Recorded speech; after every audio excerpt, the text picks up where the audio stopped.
Hi guys, I'm Officer Kevin Bettis with the Illinois Department of Natural Resources. I'm an Illinois Conservation Police Officer. What I'm here to tell you about is safe boating and the safety items you have to have while you're boating, okay?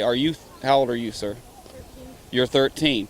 So since you're 13 in Illinois, it doesn't require you to wear your life jacket, but you have to have an appropriate size life jacket with you, okay?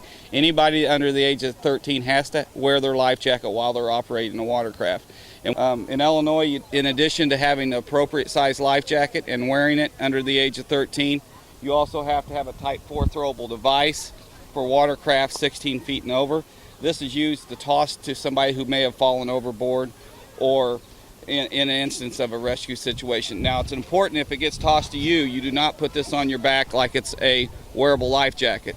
It is a throwable device that you may hug like this while you're floating in the water, but do not put it on your back.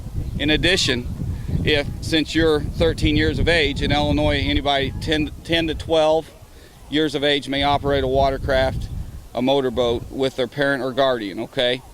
Kids that are 12 to 18 years of age may operate a watercraft with a safety certificate or with their parent or guardian in addition. In this watercraft, you'd also have to have a fire extinguisher, and your fire extinguisher has to be Coast Guard approved, which it'll stipulate on here. And there's obvious reasons why you'd have to have a fire extinguisher to put out fires and stuff like that, because you are in a watercraft that has a motor. That's very important. It has to be readily accessible, and you have to have a fire extinguisher. In addition, you have to have a horn or whistle.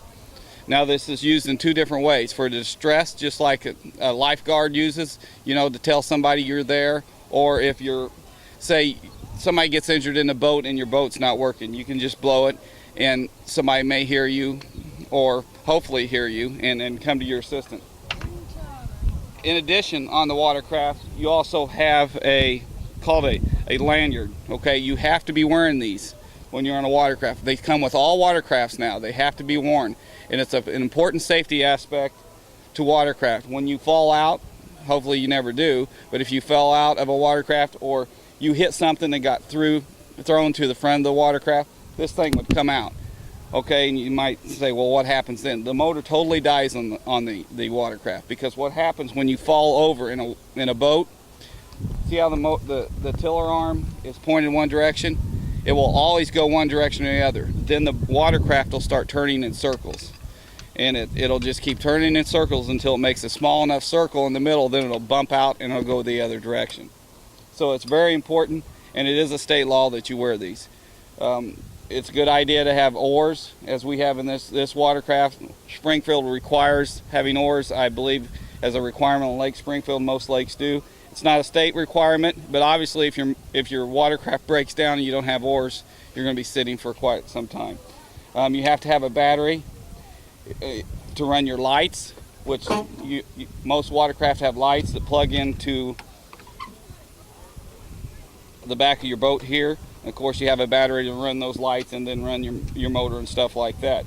If you do have a battery, it has to be covered and secured, because we don't want the battery falling over and sparking on some gasoline or whatever and then causing a fire that way. So that has to be covered and secured, and that's pretty much what you have to have for a watercraft.